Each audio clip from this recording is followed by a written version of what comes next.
एक बार 140 करोड़ देशवासियों की सेवा करने का मौका मिला है।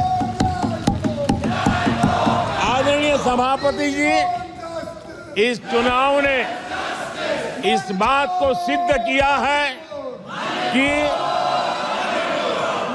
भारत की जनता कितनी परिपक्व है, भारत की जनता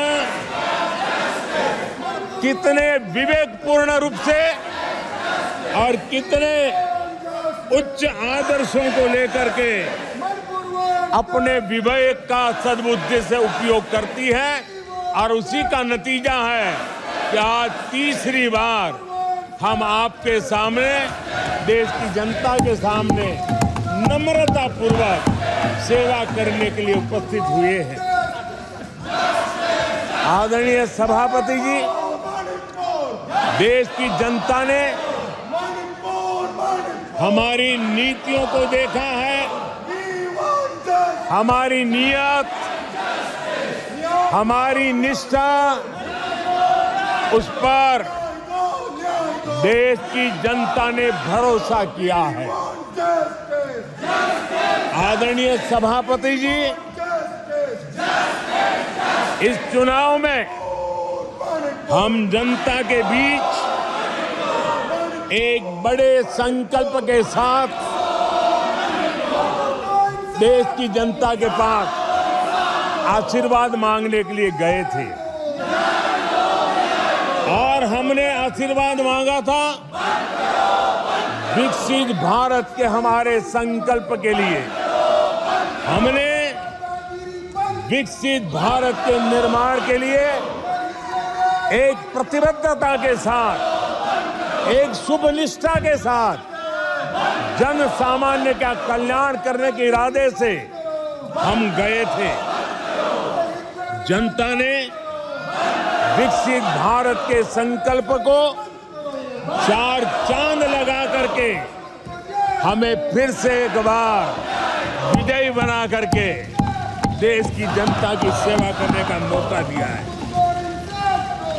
आदरणीय सभापति जी, जब देश विकसित होता है तब कोटि कोटि जनों के सपने पूरे होते हैं।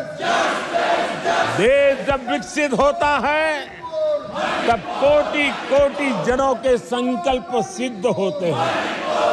आदरणीय सभापति जी, जब देश विकसित होता है तब आने वाली पीढ़ियों के लिए भी एक मजबूत नींव उनके सपनों को पूरा करने के लिए तैयार हो जाती है। आदरणीय सभापति जी, विकसित भारत का सीधा सीधा लाभ हमारे देश के नागरिकों की गरिमा, हमारे देश के नागरिकों के क्वालिटी ऑफ लाइफ में सुधार, ये स्वाभाविक हमें विकसित भारत होने से देश के कोटि कोटि जनों के भाग्य में आता है। आजादी के बाद मेरा देश का सामान्य नागरिक इन चीजों के लिए तरसता रहा है। आदरणीय सभापति जी, जब विकसित भारत होता है तब हमारे गांव की स्थिति, हमारे शहरों की स्थिति, उसमें भी बहुत बड़ा सुधार होता है। गांव के जीवन में गौरव भी होता है, गरिमा भी होती है और विकास के नए नए अवसर भी होते हैं। हमारे शहरों का विकास भी एक अवसर के रूप में विकसित भारत में उभरता है, तब दुनिया की विकास यात्रा में भारत के शहर भी बराबरी करेंगे, ये हमारा सपना है। आदरणीय सभापति जी, विकसित भारत का मतलब होता है कोटि कोटि नागरिकों को कोटि कोटि अवसर उपलब्ध होते हैं, अनेक अनेक अवसर उपलब्ध होते हैं। और वो अपने कौशल्य, अपनी क्षमता और संसाधनों के अनुसार विकास की नई सीमाओं को प्राप्त कर सकता है। आदरणीय सभापति जी,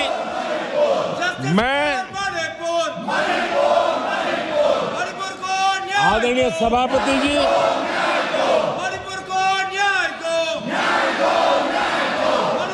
आदरणीय सभापति जी, मैं आज आपके माध्यम से देशवासियों को विश्वास दिलाता हूं,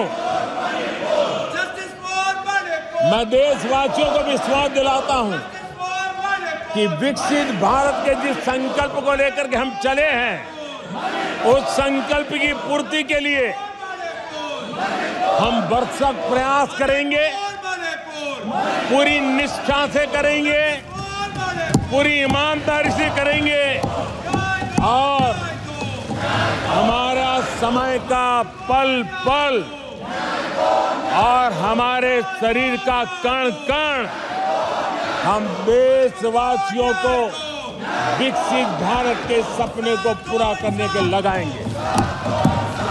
हमने देश की जनता को कहा था 24/7 फॉर 2047। आज मैं इस सदन में ही दोहराता हूं कि हम उस काम को अवश्य पूरा करेंगे। आदरणीय सभापति जी, 2014 के उन दिनों को याद कीजिए। उन 2014 के उन दिनों को याद करेंगे तो हमारे ध्यान में आएगा कि हमारे देश के लोगों ने उनका आत्मविश्वास खो चुका था, देश निराशा की गर्त में डूब चुका था। ऐसे समय 2014 के पहले देश ने जो सबसे बड़ा नुकसान भुगता था, जो सबसे बड़ी अमानत खोई थी, वो था देशवासियों का आत्मविश्वास। और जब विश्वास और आत्मविश्वास खो जाता है तब उस व्यक्ति को, उस समाज को, देश को खड़ा होना मुश्किल हो जाता है। और उस समय सामान्य मानवी के मुंह से यही निकलता था कि वो इस देश का कुछ हो नहीं सकता। उस समय हर जगह पे ये 7 शब्द सुनाई देते थे, इस देश का कुछ नहीं हो सकता। यही शब्द 2014 के पहले सुनाई देते थे। भारतीयों की हताशा के इन 7 शब्द एक प्रकार से पहचान बन गए थे। उस समय आए दिन अखबार खोलते थे तो घोटालों की खबरें ही पढ़ने को मिलती थी और सैकड़ों करोड़ के घोटाले, रोज नए घोटाले, घोटालों से स्पर्धा, ये घोटालेबाज लोगों के घोटाले, इसी का एक कालखंड था।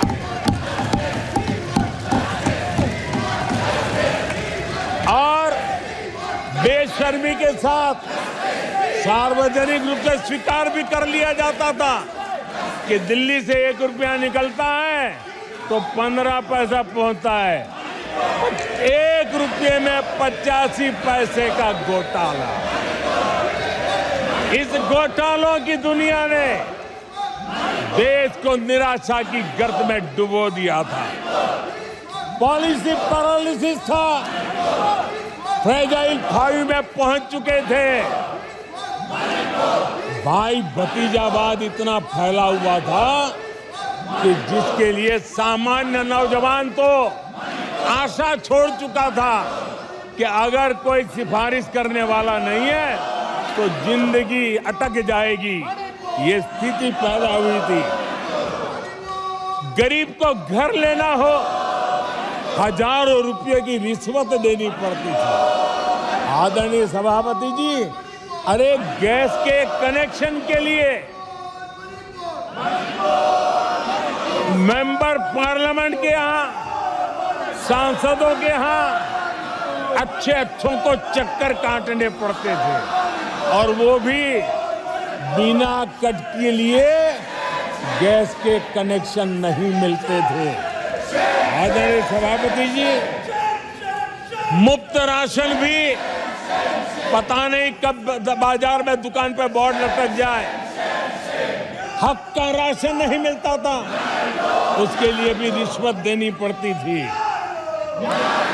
और हमारे ज्यादातर भारतीय भाई बहन इतने निराश हो चुके थे कि वो अपने भाग्य को दोष दे करके, अपने नसीब को दोष दे करके जिंदगी काटने के लिए मजबूर हो जाते थे। आदरणीय सभापति जी,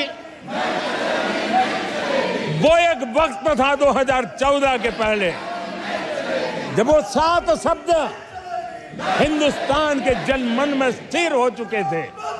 निराशा की गर्त में डूबा हुआ समाज था। तब देश की जनता ने हमें सेवा करने के लिए चुना,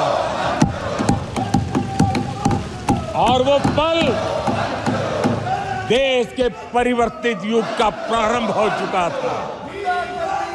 और 10 साल में मैं कहूंगा मेरी सरकार की अनेक सफलताएं हैं, अनेक सिद्धियां हैं, लेकिन एक सिद्धि जिसने हर सिद्धियों में भी जोर भर दिया, ताकत भर दी, वो थी देश निराशा की गर्त में से निकल करके आशा और विश्वास के साथ खड़ा हो गया। देश में आत्मविश्वास बुलंदी पर पहुंचा, और उसके कारण वो सब वक्त का जो शब्द थे देश की युवा पीढ़ी की डिक्शनरी से निकलने लगे। धीरे धीरे देश के मन में स्थिर हो गया। जो 2014 से पहले कहते थे कुछ नहीं हो सकता, वो कहने लगे तब इस देश में सब कुछ हो सकता है, इस देश में सब कुछ संभव है। ये विश्वास जताने का काम किया हमने। जब हमने सबसे पहले तेज 5G रोल आउट हमने दिखाया, आज देश कहने लगा तीव्र गति से 5G का रोल आउट होना। देश गौरव से कहने लगा भारत कुछ भी कर सकता है। आदरणीय सभापति जी, वो एक जमाना था जब कोयले घोटाले में बड़ों के हाथ काले हो चुके थे। आज कोयले का सर्वाधिक उत्पाद, सर्वाधिक प्रोडक्शन, आज कोल प्रोडक्शन के विक्रम हुए हैं, और इसी के कारण देश अब कहने लगा है अब भारत कुछ भी कर सकता है। आदरणीय सभापति जी, वो एक समय था 2014 के पहले जब फोन बैंकिंग करके बड़े बड़े बैंक घोटाले किए जा रहे थे। अपनी पर्सनल प्रॉपर्टी की तरह बैंक का खजाना लूट लिया गया था। आदरणीय सभापति जी, 2014 के बाद नीतियों में परिवर्तन, निर्णयों में गति, निष्ठा, प्रामाणिकता की, और उसी का परिणाम है दुनिया की अच्छी बैंकों में आज भारत की बैंकों का स्थान बन गया।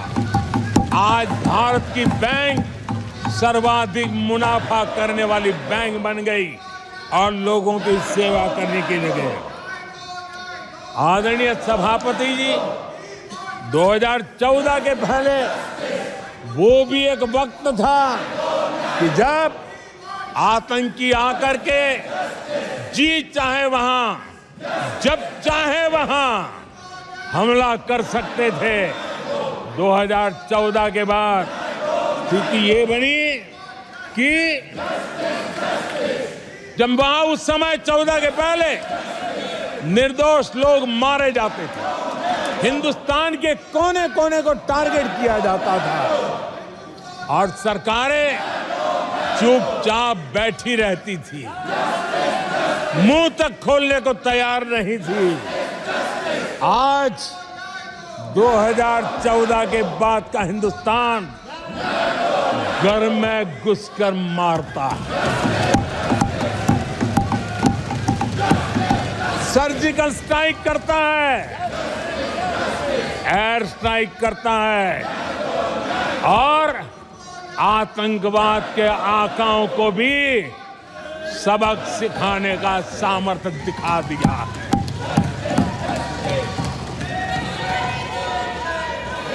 आज आदरणीय सभापति जी, देश का एक एक नागरिक जानता है कि अपनी सुरक्षा के लिए भारत कुछ भी कर सकता है। आदरणीय सभापति जी, आर्टिकल 370 इसकी पूजा करने के वाले लोगों ने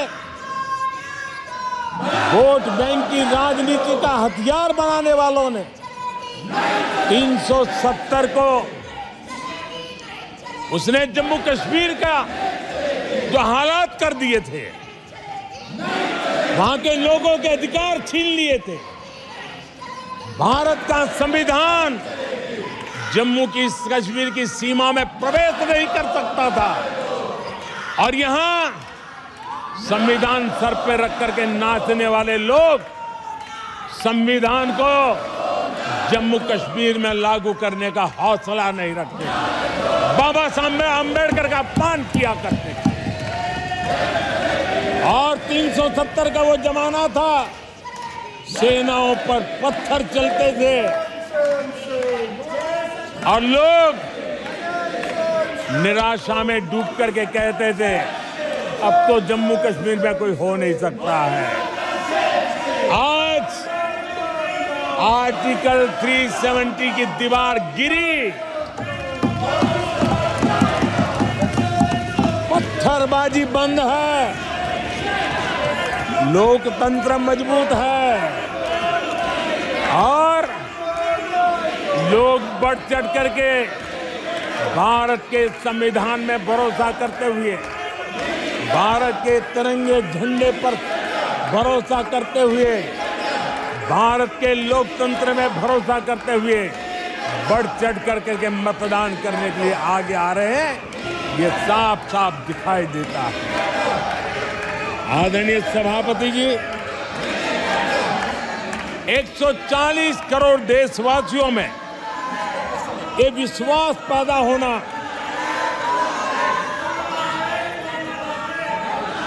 ये उम्मीद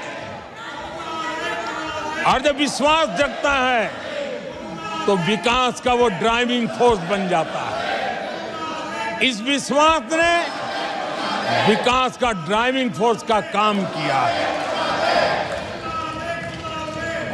आदरणीय सभापति जी, ये विश्वास विकसित भारत संकल्प से सिद्धि का विश्वास है। आदरणीय सभापति जी, जब आजादी का जंग चल रहा था और जो भाव देश में था, जो जोश था, उत्साह था, उमंग था, जो विश्वास था कि आजादी लेके रहेंगे, आज देश के कोटि कोटि जनों में वो विश्वास पैदा हुआ है, जिस विश्वास के कारण आज विकसित भारत होना एक प्रकार से उसकी मजबूत नींव इस चुनाव में शिलान्यास हो चुका है। जो ललक आजादी के आंदोलन में थी, वही ललक विकसित भारत के इस सपने को साकार करने में है। आदरणीय सभापति जी, आज भारत के लक्ष्य बहुत विराट है और आज भारत को एक ऐसी स्थिति पे 10 साल में पहुंचा है कि हमें खुद से ही स्पर्धा करनी है, हमें ही अपने पुराने रिकॉर्ड तोड़ने हैं और नेक्स्ट लेवल पर हमें हमारी विकास की यात्रा को ले जाना है। 10 वर्षों में भारत विकास की जिस ऊंचाई पर पहुंचा है, वो हमारी प्रतिस्पर्धा का एक मार्ग बन चुका है, एक बेंचमार्क बन चुका है। पिछले 10 साल में हमने जो स्पीड पकड़ी है, अब हमारा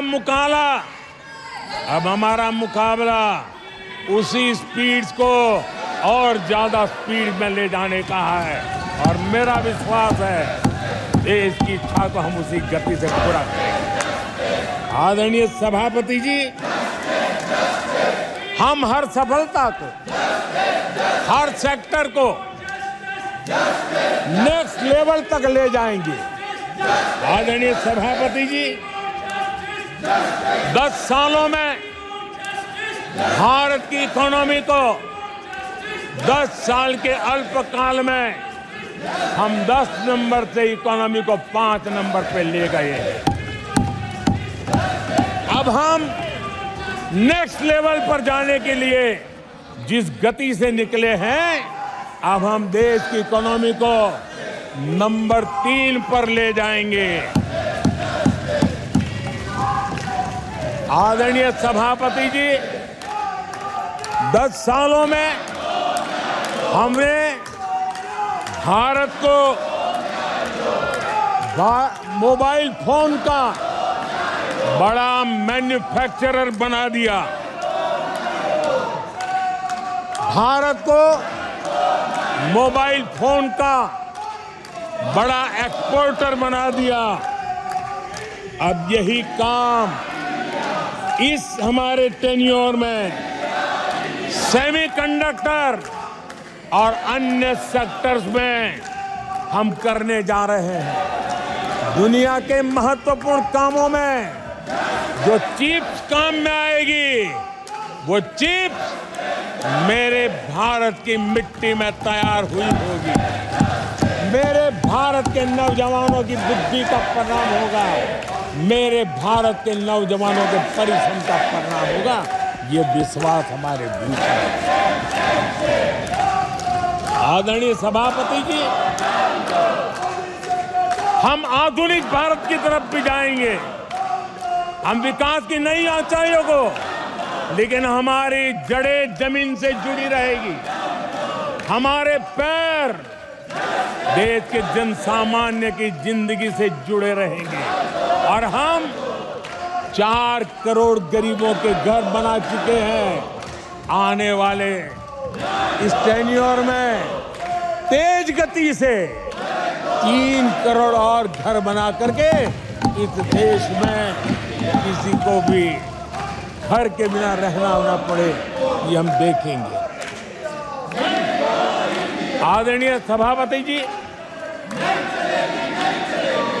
10 साल में विमेन सेल्फ हेल्प ग्रुप में हमने देश की कोटि-कोटि बहनों को एंटरप्रेन्योर के क्षेत्र में एक बहुत सफलतापूर्वक हमने आगे बढ़े हैं। अब हमने उसको नेक्स्ट लेवल पे ले जाने वाले हैं। अब हमारे विमेन सेल्फ हेल्प ग्रुप में जो बहनें काम कर रही हैं, उनकी आर्थिक गतिविधि इतनी बढ़ाना चाहते हैं, उसका इतना विस्तार करना चाहते हैं कि हम बहुत कम समय में 3 करोड़ ऐसी बहनों को लखपति दीदी बनाने का संकल्प लेकर के चलने वाले।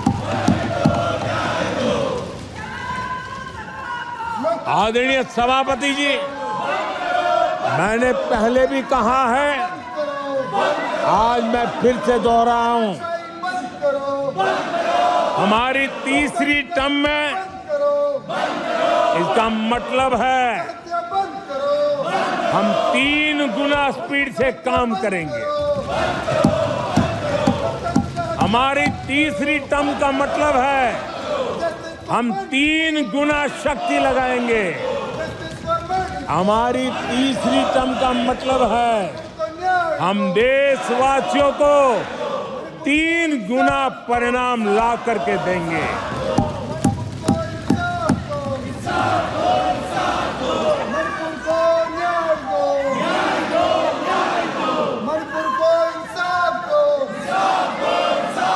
अपने सदस्यगणों, नेता प्रतिपक्ष माननीय सदस्य, मेरे सबको मौका दिया। आपने 90 मिनट बोला, ये संसद में तरीका ठीक नहीं है। मैं आग्रह करूंगा, आप इस तरीके से संसद की मर्यादाओं को बनाए, उचित नहीं है। आप जाइए बेल में से। आपकी सब नेता बोलते हैं जिस नहीं है, और ये इतनी बड़ी पार्टी नहीं है, और ये इतनी बड़ी पार्टी जो लेकर आप चल रहे हो, उसकी 5 साल ऐसे चलने वाला नहीं है। माननीय प्रधानमंत्री जी, आदरणीय सभापति जी,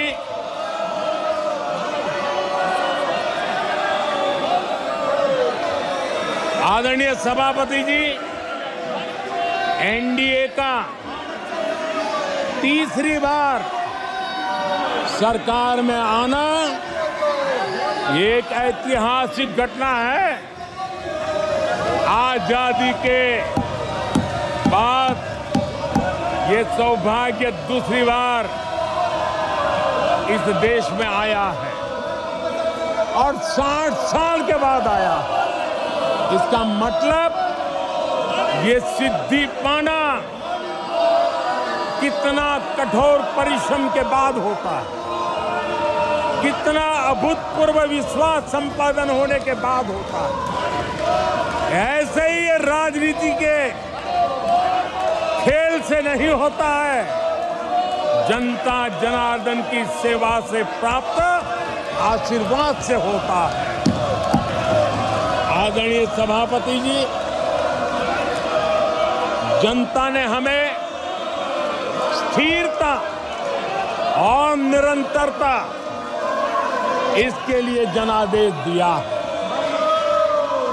लोकसभा चुनाव के साथ ही आदरणीय सभापति जी, लोगों की नजर से चीजें जरा ओझल हो गई। लोकसभा के चुनाव के साथ साथ हमारे देश में 4 राज्यों के बीच चुनाव हुए और आदरणीय सभापति जी, इन राज्यों में एनडीए ने अभूतपूर्व सफलता प्राप्त की है। अभूतपूर्व सफलता प्राप्त की। हमने शानदार विजय प्राप्त की है।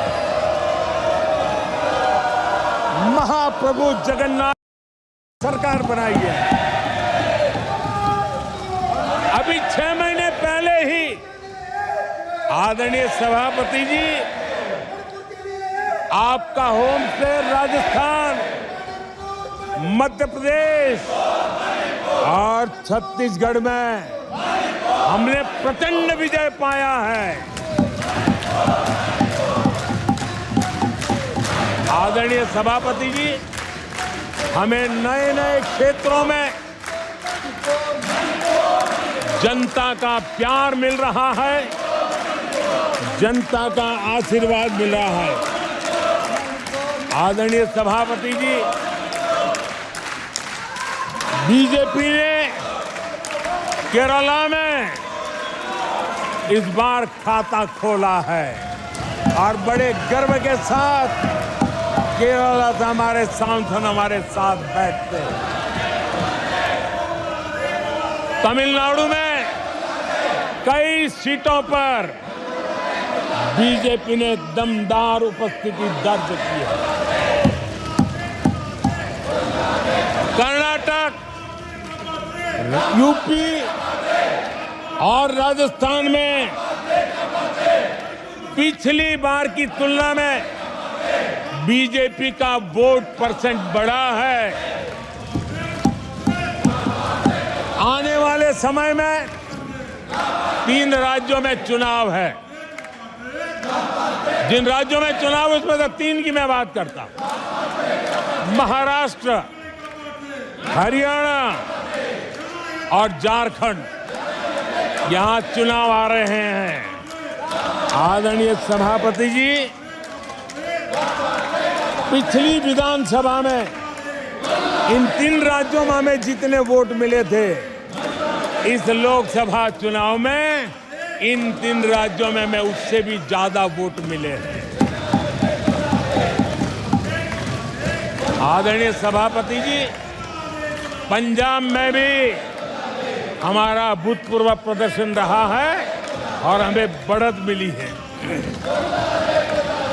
जनता जनार्दन का भरपूर आशीर्वाद हमारे साथ है।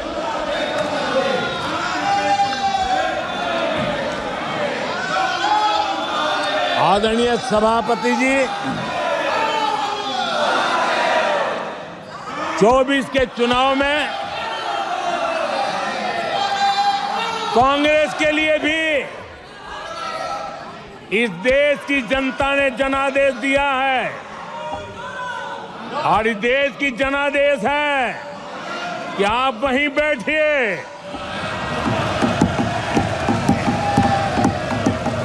विपक्ष में ही बैठो और तर्क खत्म हो जाए तो चीखते रहो, चिल्लाते रहो।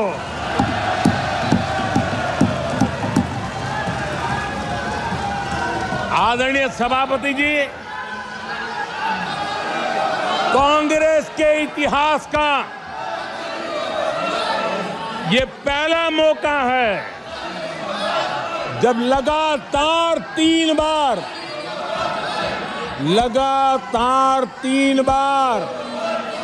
कांग्रेस 100 का आंकड़ा पार नहीं कर पाई है।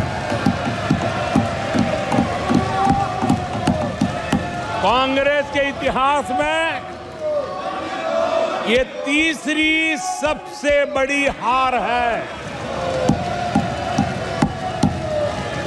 तीसरा सबसे खराब प्रदर्शन है। अच्छा होता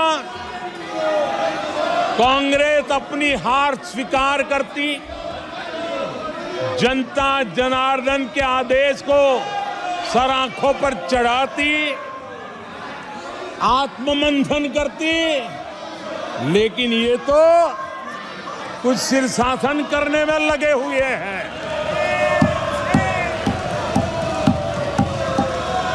और कांग्रेस और उसकी इकोसिस्टम दिन रात बिजली जला करके हिंदुस्तान के नागरिकों के मन में ये प्रस्थापित करने की कोशिश कर रहे हैं कि उन्होंने हमें हरा दिया है। आदरणीय सभापति जी, ऐसा क्यों हो रहा है, मैं जरा अपने सामान्य जीवन के अनुभव से बताता हूं। कोई छोटा बच्चा साइकिल लेके निकला है और अगर वो बच्चा गिर जाता है, साइकिल से लुढ़क जाता है, रोने लगता है, तो कोई बड़ा व्यक्ति आकर के उसके पास पहुंच जाता है और उसको कहता है, देखो चींटी मर गई, देखो चिड़िया उड़ गई। अरे देखो, तुम तो बहुत बढ़िया साइकिल चलाते हो, अरे तुम तो गिरे नहीं हो। ऐसा करके उसका जरा मन ठीक करने के लिए प्रयास करते हैं, उसका ध्यान भटका करके उस बच्चे का मन बहला देते हैं। तो आजकल बच्चे का मन बहलाने का काम चल रहा है।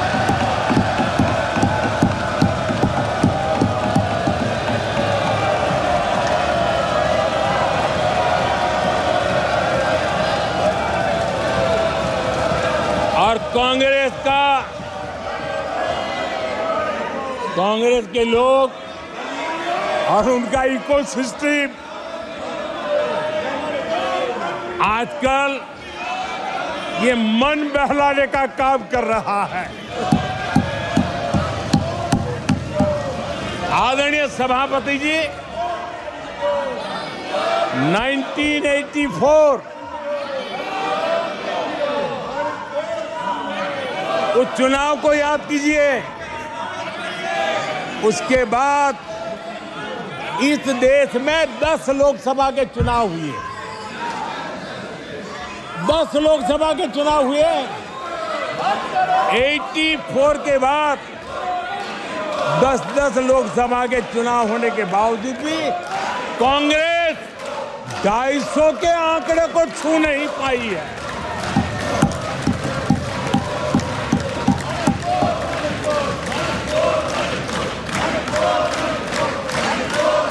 इस बार किसी तरह 99 के चक्कर में फंसे गए हैं।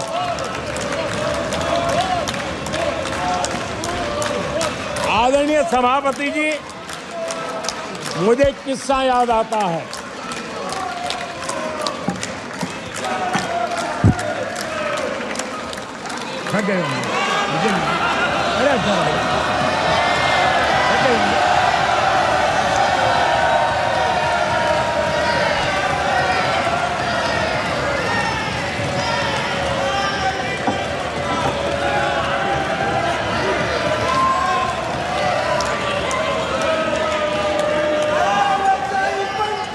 आदरणीय सभापति जी,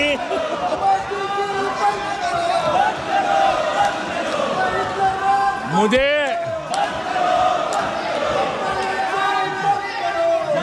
एक किस्सा याद आता है।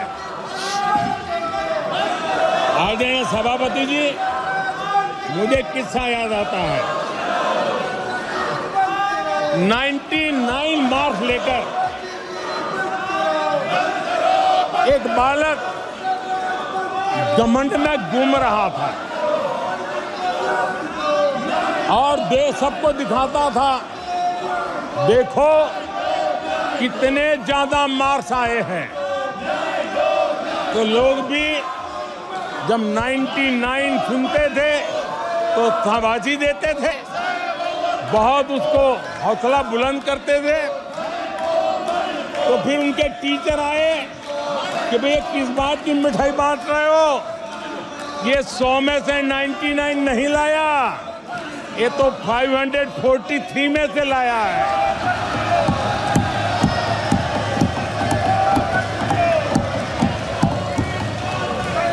अब उस बालक बुद्धि को कौन समझाए कि तुमने फेल होने का वर्ल्ड रिकॉर्ड बना दिया है।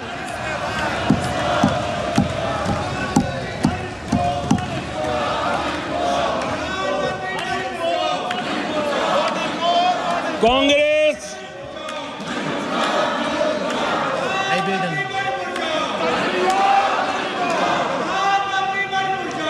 आदरणीय सभापति जी, कांग्रेस के नेताओं के बयानों में ये बयानबाजी ने शोले फिल्म को भी पीछे छोड़ दिया है।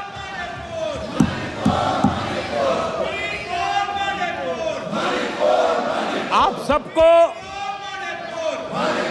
शोले फिल्म की वो मौसी जी याद होगी।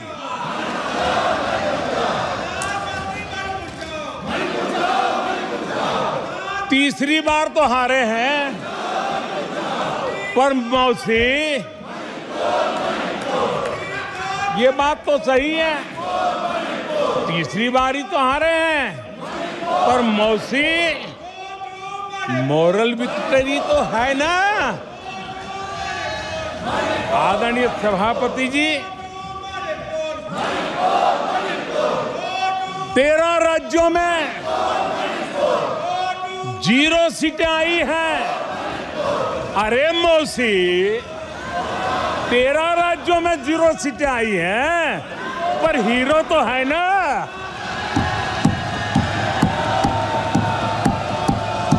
आदरणीय सभापति जी, अरे पार्टी की लुटिया तो दुबई है। अरे मौसी, पार्टी अभी भी सांसें तो ले रही है।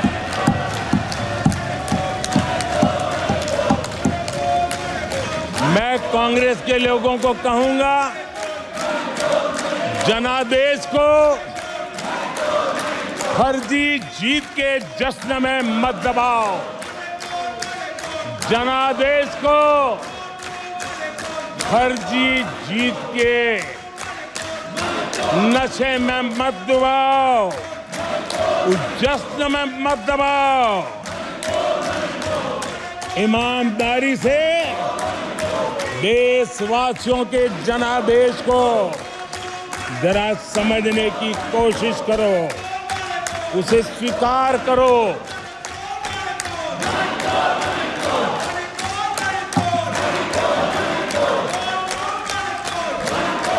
आदरणीय सभापति जी, मुझे नहीं पता कि कांग्रेस के जो साथी दल है, उन्होंने इस चुनाव का विश्लेषण किया है कि नहीं किया है।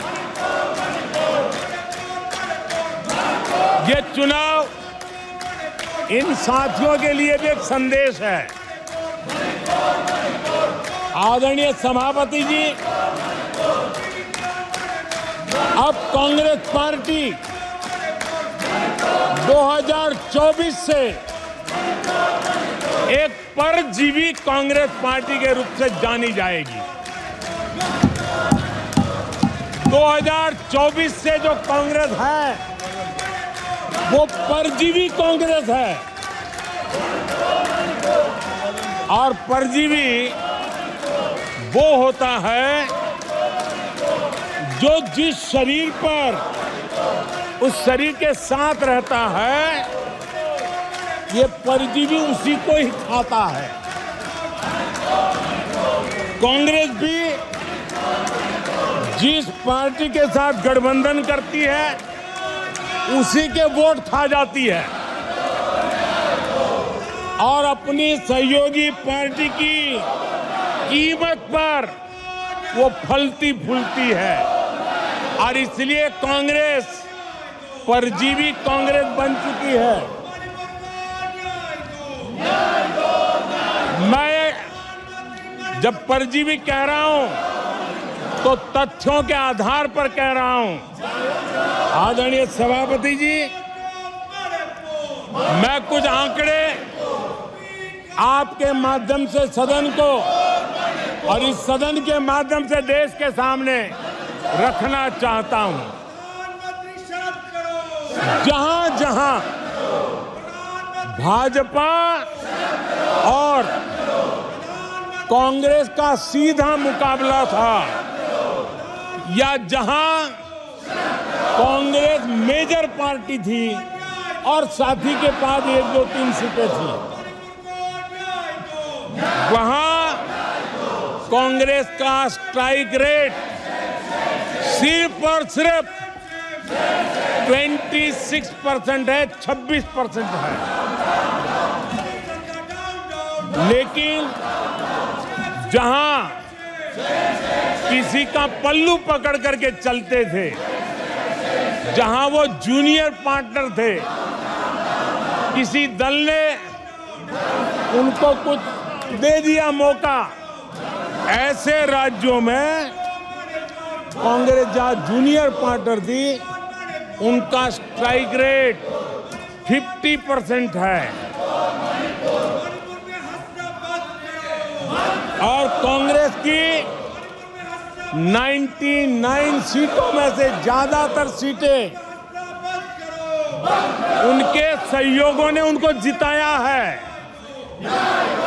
और इसलिए मैं कहता हूं ये परजीवी कांग्रेस है। 16 राज्यों में जहां कांग्रेस अकेले लड़ी,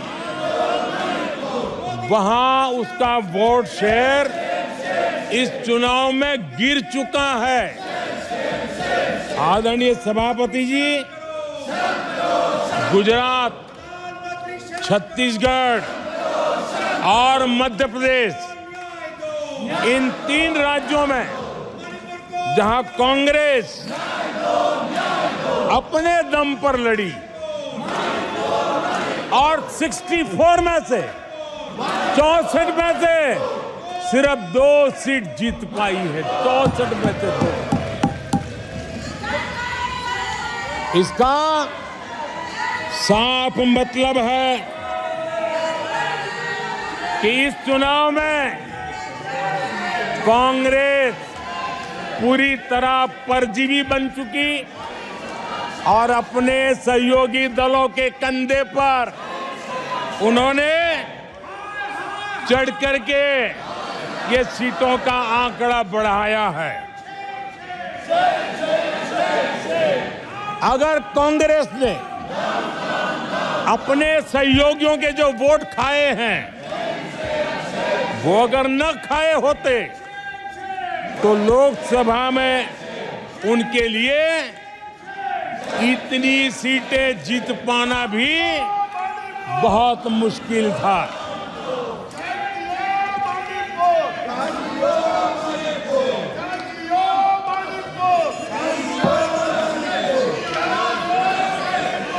आदरणीय सभापति जी,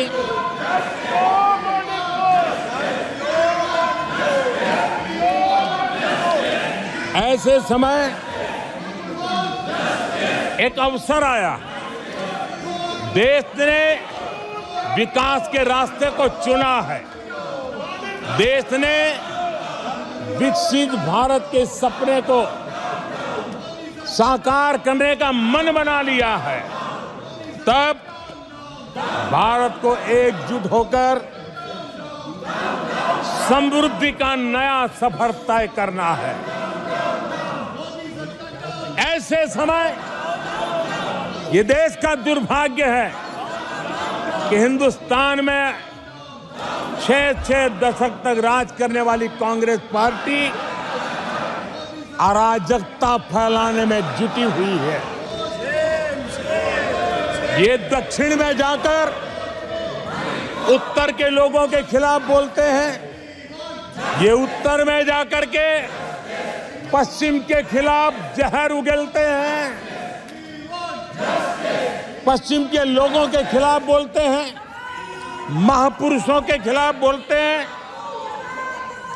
इन्होंने भाषा के आधार पर बांटने की हर कोशिश की है।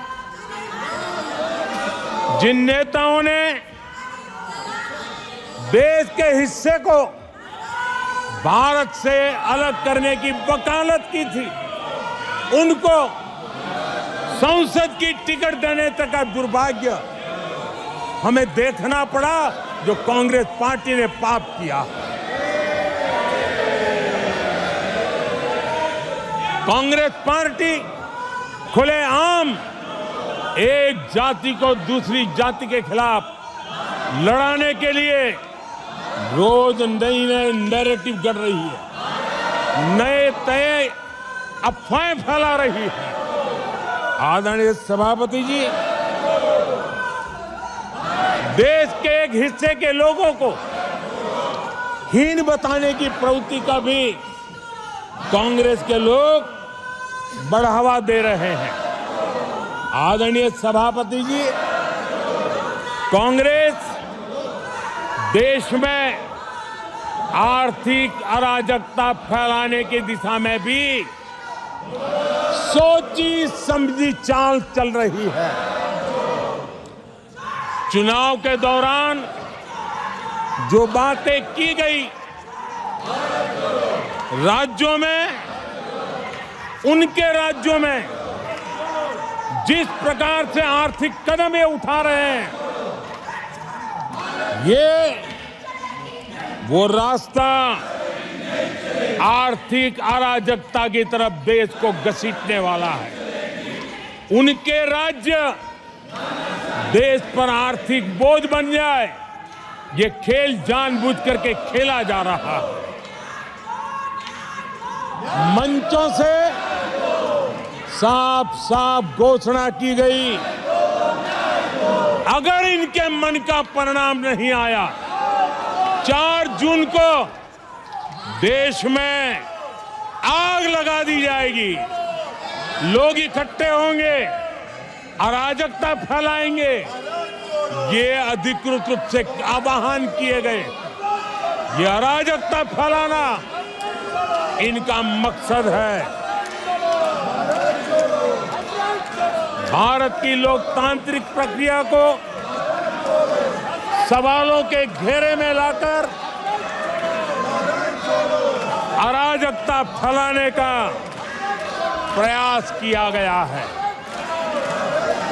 सीएए को लेकर जो अराजकता फैलाई गई,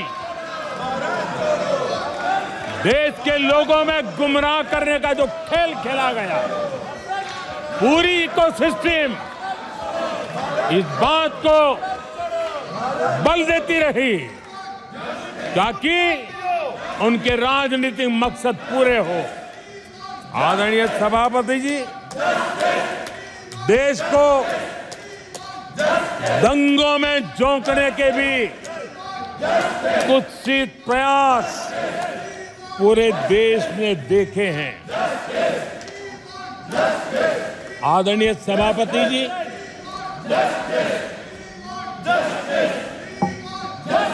आजकल सिंपैथी गेन करने का एक नई ड्रामेबाजी शुरू की गई है, नया खेल खेला जा रहा है। मैं एक किस्सा सुनाता हूं। एक बच्चा स्कूल से आया और जोर जोर से रोने लगा और उसकी माँ भी डर गई, क्या हो गया, बहुत रोने लगा और फिर कहने लगा, माँ मुझे आज स्कूल में मारा गया, आज स्कूल में मुझे उसने मारा, आज स्कूल में मुझे इसने मारा, और जोरों जोरों से रोने लगा। माँ परेशान हो गई। उसने उसे पूछा कि बेटा बात क्या थी, लेकिन वो बता नहीं रहा था, बस रो रहा था, मुझे मारा मुझे मारा।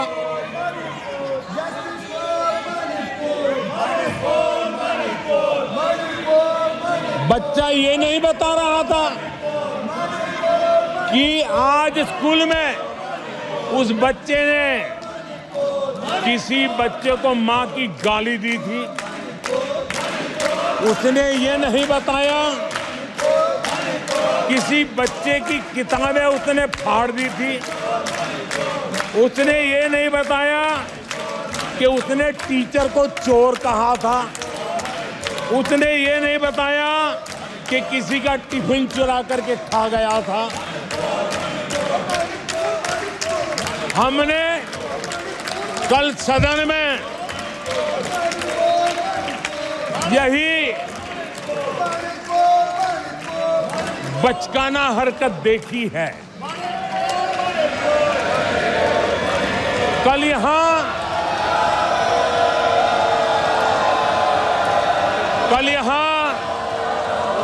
बालक बुद्धि का विलाप चल रहा था।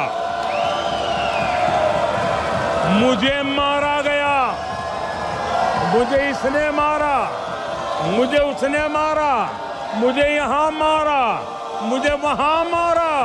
ये चल रहा था। आदरणीय सभापति जी, सिंपैथी हासिल करने के लिए ये नया ड्रामा चलाया गया है, लेकिन देश ये सच्चाई जानते हैं कि ये हजारों करोड़ रुपए उसकी हेराफेरी के मामले में जमानत पर बाहर है।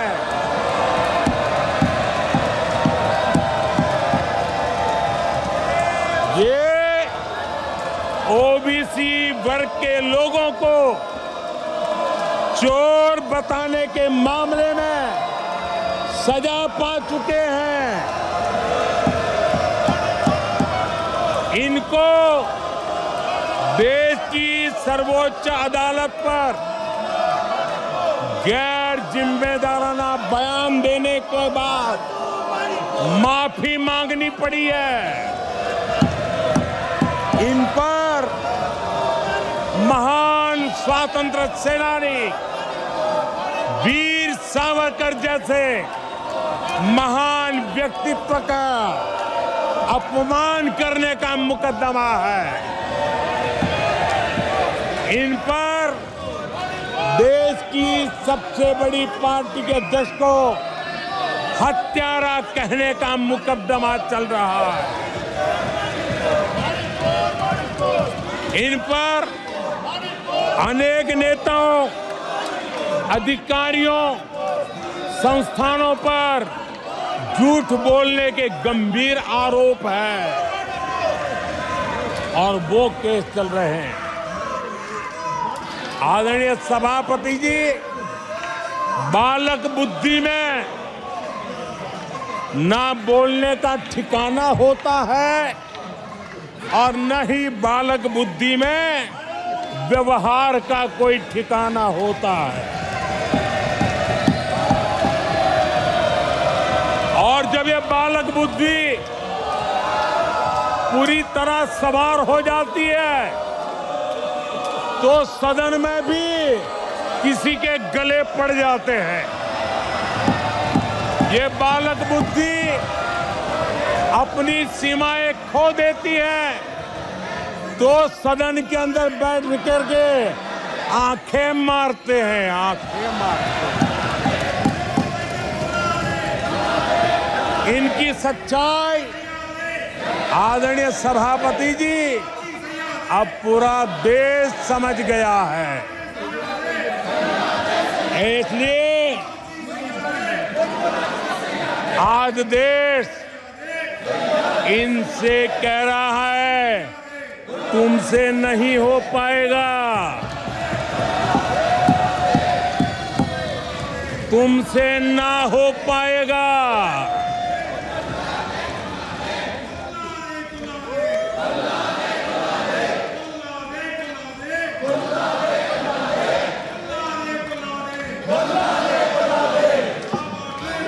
बैठिए माननीय सदस्य प्लीज। ये तरीका संसद आदरणीय अध्यक्ष जी,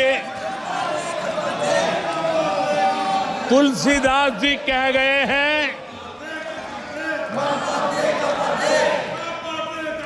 अखिलेश जी, तुलसीदास जी कह गए हैं, जूठई लेना जूठई देना, जूठई भोजन जूठई चबेना।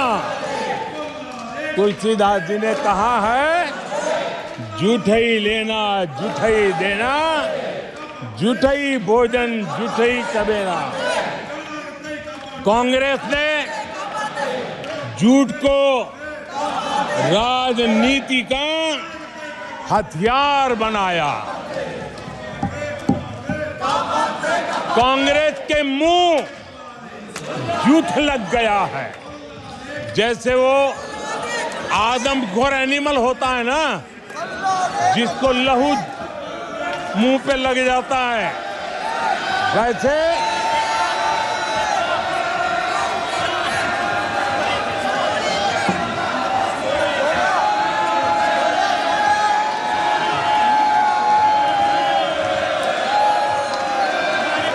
आदरणीय सभापति जी,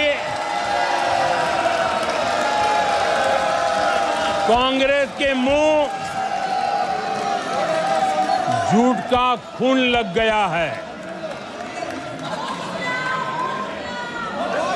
देश ने कल 1 जुलाई को खटाखट दिवस भी मनाया है।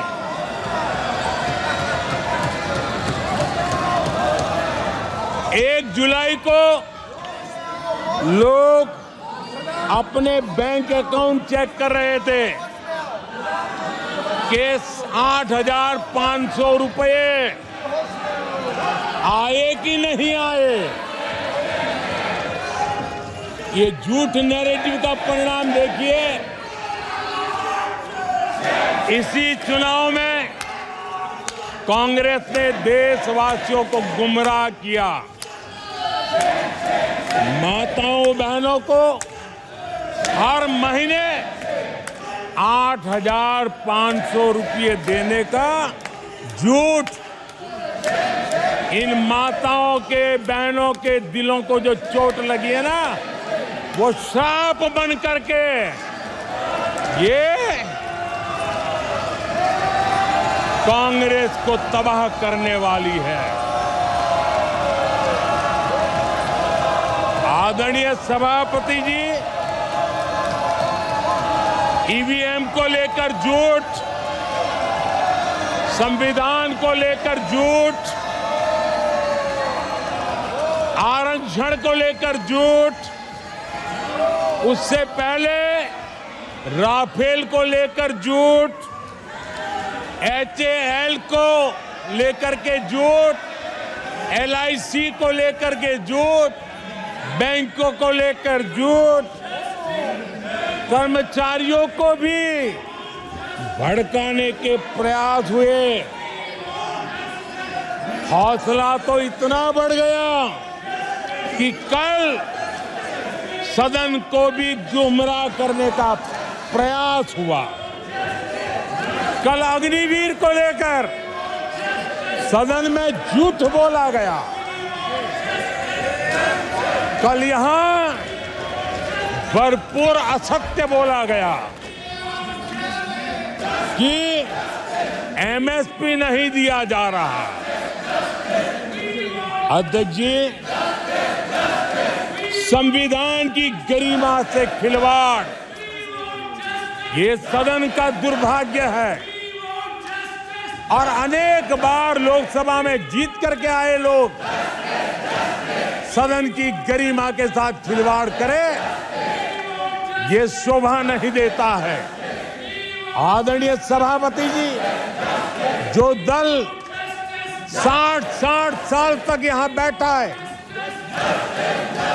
जो सरकार के कामों को जानता है, जिसके पास अनुभवी नेताओं की श्रृंखला है, वे जब अराजकता के इस रास्ते पर चले जाएं, झूठ के रास्ते को चुन ले, तब देश गंभीर संकट की तरफ जा रहा है। इसका सबूत मिल रहा है। आदरणीय सभापति जी, सदन की गरिमा से खिलवाड़ ये हमारे संविधान निर्माताओं का अपमान है। इस देश के महापुरुषों का अपमान है। देश के लिए, आजादी के लिए बलिदान देने वाले वीर सपूतों का अपमान है। और इसलिए आदरणीय सभापति जी, मैं जानता हूं आप बहुत सहृदयी हैं, आप उदार मन के मालिक हैं। आप संकट के समय भी हल्की फुल्की मीठी मुस्कान के साथ चीजों को झेल लेते हैं। लेकिन आदरणीय सभापति जी, अब जो हो रहा है, कल जो हुआ है, वो गंभीरता से लिए बिना संसदीय लोकतंत्र को हम रक्षित नहीं कर पाएंगे। आदरणीय सभापति जी, इन हरकतों को बालक बुद्धि कह करके, बालक बुद्धि मान करके हम नजरअंदाज नहीं करना चाहिए, कतई नजरअंदाज नहीं करना चाहिए। और मैं इसलिए कह रहा हूं कि इसके पीछे इरादे नेक नहीं है, इरादे गंभीर खतरे के हैं और मैं देशवासियों को भी जगाना चाहता हूं। आदरणीय सभापति जी, इन लोगों का झूठ हमारे देश के नागरिकों की विवेक बुद्धि पर आशंका व्यक्त करता है। उनका झूठ देश के सामान्य विवेक बुद्धि पर एक तमाचा मारने की निर्लज्ज हरकत है। आदरणीय सभापति जी, ये हरकतें देश की महान परंपराओं पर तमाचा है। आदरणीय सभापति जी, इस सदन की गरिमा बचाने का बहुत बड़ी जिम्मेदारी आप पर है। सदन में शुरू हुई झूठ की परंपरा पर कठोर कार्रवाई करेंगे, ये देशवासियों की भी और इस सदन की भी अपेक्षा है। आदरणीय सभापति जी, कांग्रेस ने संविधान और आरक्षण पर भी हमेशा झूठ बोला है। आज मैं 140 करोड़ देशवासियों के सामने सच्चाई रखना चाहता हूं, बड़ी नम्रता पूर्वक रखना चाहता हूं। देशवासियों ने भी इस सत्य को जानना बहुत जरूरी है। आदरणीय सभापति जी, आपातकाल इमरजेंसी का 50वां वर्ष है। इमरजेंसी सिर पर सिर्फ सत्ता के लोभ के खातिर, तानाशाही मानसिकता के कारण देश पर थोपा गया तानाशाही शासन था और कांग्रेस क्रूरता की सभी हदें पार कर चुकी है। उसने अपने ही देशवासियों पर क्रूरता का पंजा फैलाया था और देश के ताने बाने को छिन्न विच्छिन्न करने का पाप किया था। आदरणीय सभापति जी, सरकारों को गिराना, मीडिया को दबाना, हर कारनामे संविधान की भावना के खिलाफ, संविधान की धाराओं के खिलाफ, संविधान के एक एक शब्द के खिलाफ थे। ये वो लोग हैं जिन्होंने प्रारंभ से देश के दलितों के साथ, देश के पिछड़ों के साथ घोर अन्याय किया है।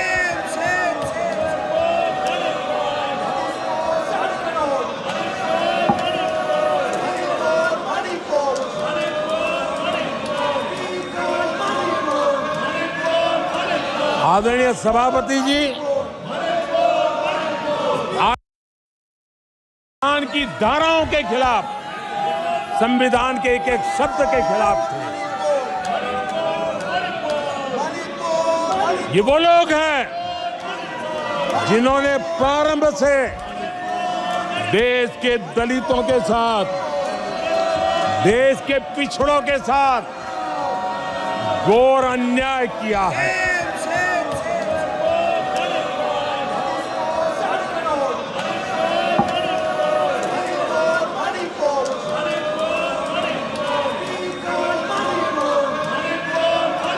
आदरणीय सभापति जी, और इसी कारण से बाबा साहब आम्बेडकर ने कांग्रेस की दलित विरोधी, पिछड़े विरोधी मानसिकता के कारण नेहरू जी की कैबिनेट से इस्तीफा दिया था। उन्होंने पर्दाफाश किया था कि कैसे नेहरू जी ने दलितों, पिछड़ों के साथ अन्याय किया और बाबा साहब आम्बेडकर ने कैबिनेट से इस्तीफा देते समय जो कारण बताए थे, वो कारण इनके चरित्र को दर्शाते हैं। बाबा साहब आम्बेडकर जी ने कहा था, मैं सरकार द्वारा अनुसूचित जातियों की उपेक्षा पर अपने अंदर उत्पन्न आक्रोश को रोक नहीं सका। ये बाबा साहब आम्बेडकर के शब्द हैं। अनुसूचित जातियों की उपेक्षा, इसने बाबा साहब आम्बेडकर को आक्रोशित कर दिया। बाबा साहब के सीधे हमले के बाद नेहरू जी ने बाबा साहब आम्बेडकर का राजनीतिक जीवन खत्म करने के लिए पूरी ताकत लगा दी। आदरणीय सभापति जी, पहले षड्यंत्र पूर्वक बाबा साहब आम्बेडकर को चुनाव में हरवाया गया। आदरणीय सभापति जी,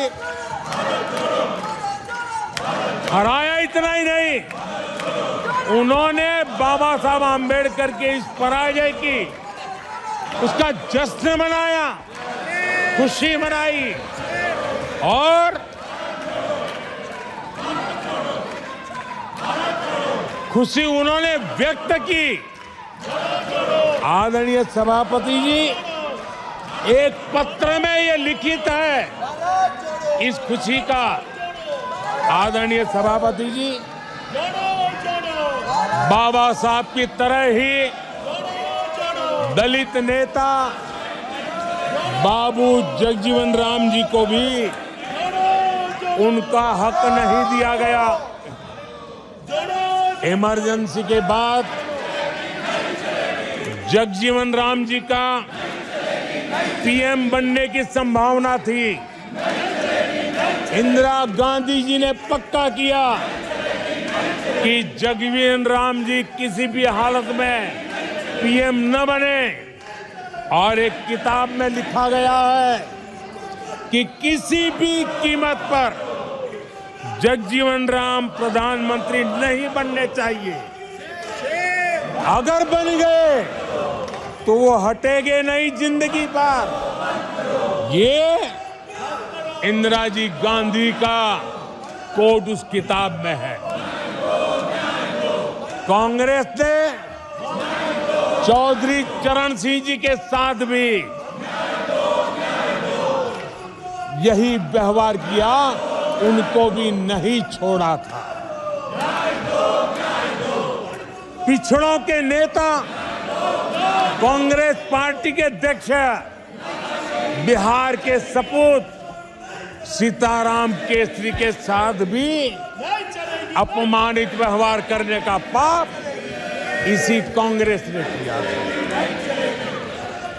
आदरणीय सभापति जी, कांग्रेस पार्टी प्रारंभ से ही आरक्षण की घोर विरोधी रही है। नेहरू जी ने तो मुख्यमंत्रियों को चिट्ठी लिख करके साफ साफ शब्दों में आरक्षण का विरोध किया था। कांग्रेस के एक प्रधानमंत्री श्रीमती इंदिरा गांधी जी ने मंडल कमीशन का रिपोर्ट ठंडे बक्से में सालों तक दबाए रखा था। आदरणीय सभापति जी, कांग्रेस पार्टी के तीसरे प्रधानमंत्री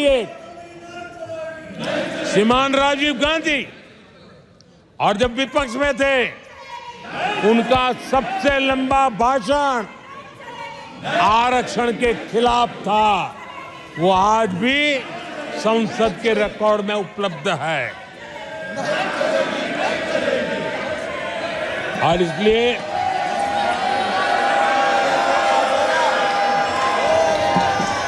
आदरणीय सभापति जी, मैं आज एक गंभीर विषय पर आपका और देशवासियों का ध्यान आकर्षित करना चाहता हूं। कल जो हुआ, इस देश के कोटि कोटि देशवासी आने वाली सदियों तक माफ नहीं करेंगे।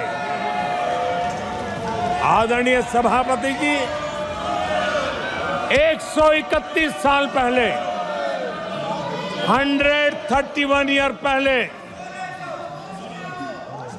स्वामी विवेकानंद जी ने शिकागो में कहा था, मुझे गर्व है कि मैं उस धर्म से आता हूं जिसने पूरी दुनिया को सहिष्णुता और वैश्विक स्वीकृति सिखाई है। 131 साल पहले हिंदू धर्म के लिए विवेकानंद जी ने अमेरिका के शिकागो में दुनिया के दिग्गजों के सामने कहा था। आदरणीय सभापति जी, हिंदू सहनशील है, हिंदू अपनत्व को लेकर के जीने वाला समूह है। इसी कारण भारत का लोकतंत्र, भारत की इतनी विविधताएं, उसका वैविध्य की विराटता आज उसी के कारण पनपी है और पनप रही है। आदरणीय सभापति जी, गंभीर बात है कि आज हिंदुओं पर झूठा आरोप लगाने की साजिश हो रही है, गंभीर षड्यंत्र हो रहा है।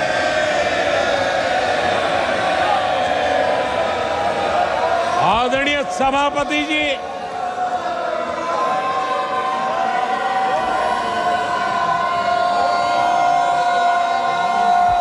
आदरणीय सभापति जी,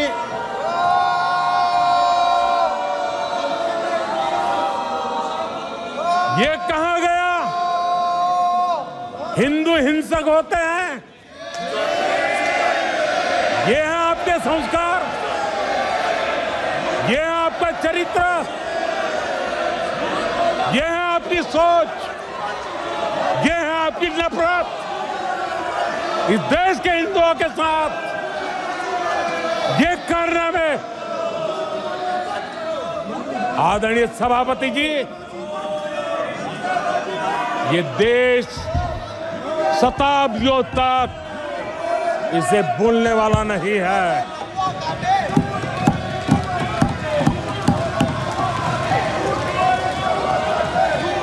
कुछ दिन पहले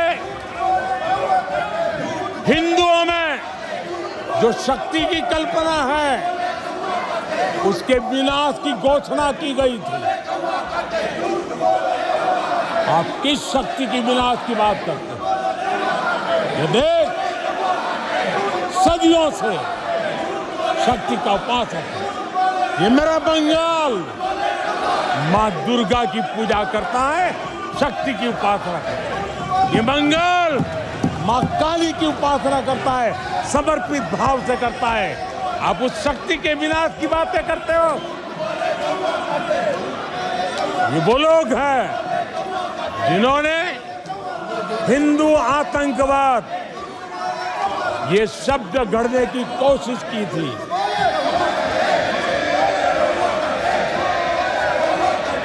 इनके साथी हिंदू धर्म को उसकी तुलना डेंगू, मलेरिया ऐसे शब्दों से करें और ये लोग तालियां बजाएं, ये देश कभी माफ नहीं करेगा। आदरणीय सभापति जी, एक सोची समझी रणनीति के तहत इनका पूरा इकोसिस्टम, हिंदू परंपरा, हिंदू समाज, इस देश की संस्कृति, देश की विरासत, इसको नीचा दिखाना, उसे गाली देना, उसे अपमानित करना, हिंदुओं का मजाक उड़ाना, इसे फैशन बना दिया है और उसको संरक्षण देने का काम अपने राजनीतिक स्वार्थ के लिए ऐसे तत्व कर रहे हैं। आदरणीय सभापति जी,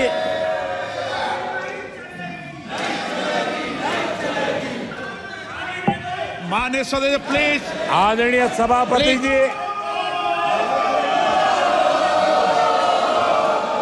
हम बचपन से सीखते हुए आए हैं, गांव का हो, शहर का हो, गरीब हो, अमीर हो, इस देश का हर बच्चा ये जानता है ईश्वर का हर रूप, आदरणीय सभापति जी, ईश्वर का हर रूप दर्शन के लिए होता है। ईश्वर का कोई भी रूप निजी स्वार्थ के लिए, प्रदर्शन के लिए नहीं होता है। जिसके दर्शन होते हैं उसके प्रदर्शन नहीं होते हैं। आदरणीय सभापति जी, हमारे देवी देवताओं का अपमान 140 करोड़ देशवासियों के दिलों को गहरी चोट पहुंचा रहा है।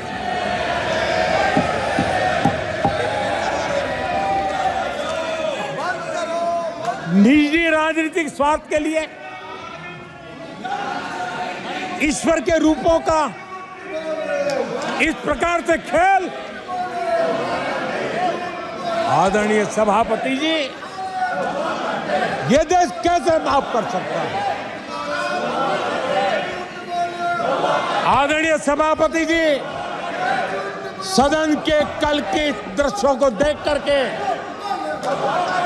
अब हिंदू समाज को भी सोचना होगा, क्या ये अपमानजनक बयान संयोग है या कोई प्रयोग की तैयारी है? ये हिंदू समाज को सोचना पड़ेगा। आदरणीय सभापति जी, हमारी सेनाएं देश का अभिमान है। सारे देश को उनके साहस और हमारी सेना की वीरता पर गर्व है। और आज सारा देश देख रहा है हमारी सेनाएं, हमारा डिफेंस सेक्टर आजादी के बाद इतने सालों में जितना नहीं हुआ, इतने रिफॉर्म हो रहे हैं। हमारी सेना को आधुनिक बनाया जा रहा है। हर चुनौती को हमारी सेना मुंह तोड़ जवाब दे सके, इसलिए युद्ध के सामर्थ्य वाली सेना बनाने के लिए हम भरपूर प्रयास कर रहे हैं, रिफॉर्म कर रहे हैं, कदम उठा रहे हैं देश की सुरक्षा का मकसद लेकर के। बीते कुछ सालों में बहुत सारी चीजें बदली है। सीडीएस का पद बनने के बाद इंटीग्रेशन और सशक्त हुआ है। आदरणीय सभापति जी, हमारी सशस्त्र सेनाओं के बीच उनके सहयोग से जो लंबे समय से युद्ध शास्त्र के निष्णातों का मत था कि भारत में थिएटर कमांड जरूरी है, आज मैं संतोष के साथ कह सकता हूं कि सीडीएस व्यवस्था बनने के बाद देश में सुरक्षा के लिए जरूरी थिएटर कमांड की दिशा में प्रगति हो रही है। आदरणीय सभापति जी, आत्मनिर्भर भारत, उसमें हमारी सेना को आत्मनिर्भर बनाना, उसकी भी बहुत बड़ी महत्वपूर्ण भूमिका निभाई जा रही है। हमारी देश की सेना युवा होनी चाहिए। सेना दुश्मनों के दांत खट्टे करने के लिए होती है। हमें हमारे युवाओं पर भरोसा होना चाहिए। सेना में युवाओं की ताकत बढ़ानी चाहिए और इसलिए हम लगातार युद्ध योग्य सेना बनाने के लिए रिफॉर्म कर रहे हैं। समय पर रिफॉर्म न करने के कारण हमारी सेना का बहुत नुकसान हुआ है, लेकिन ये सार्वजनिक बातें कहने योग्य नहीं होने के कारण मैं मेरे मुंह को ताला लगा करके बैठा हूं। आदरणीय सभापति जी, देश की सुरक्षा एक गंभीर मसला होता है। आदरणीय सभापति जी, ऐसे रिफॉर्म्स का उद्देश्य किसी भी परिस्थिति में, अब युद्ध के रूप बदल रहे हैं, संसाधन बदल रहे हैं, शस्त्र बदल रहे हैं, टेक्निक बदल रही है, ऐसे में हमें हमारी सेनाओं को उसी चुनौतियों के अनुरूप तैयार करना, ये बहुत बड़ी जिम्मेवारी होती है, जिसको निभाने के लिए गालियां खा करके भी, झूठे आरोप सह करके भी, मुंह पर ताला लगा करके हम काम कर रहे हैं। ऐसे समय देश की सेना को आधुनिक बनाना, सशक्त बनाने के ऐसे समय कांग्रेस क्या कर रही है? ये झूठ फैला रहे हैं। ये डिफेंस रिफॉर्म्स के प्रयासों को कमजोर करने का षड्यंत्र कर रहे हैं। आदरणीय सभापति जी, दरअसल कांग्रेस के लोग कभी भी भारतीय सेनाओं को ताकतवर होते नहीं देख सकते। आदरणीय सभापति जी, कौन नहीं जानता कि नेहरू जी के समय देश की सेनाएं कितनी कमजोर होती थी। हमारी सेनाओं में कांग्रेस ने जो लाखों करोड़ों के घोटाले किए, वही तरीका था जिसने देश की सेना को कमजोर किया है। ये देश की सेनाओं को कमजोर किया। जल हो, थल हो, नभ हो, सेना की हर आवश्यकता में इन्होंने देश आजाद हुआ तब से भ्रष्टाचार की परंपरा बनाई। जीप घोटाला हो, पनडुब्बी घोटाला हो, बोफोर्स घोटाला हो, इन सारे घोटालों ने देश की सेना की ताकत को बढ़ने से रोका है।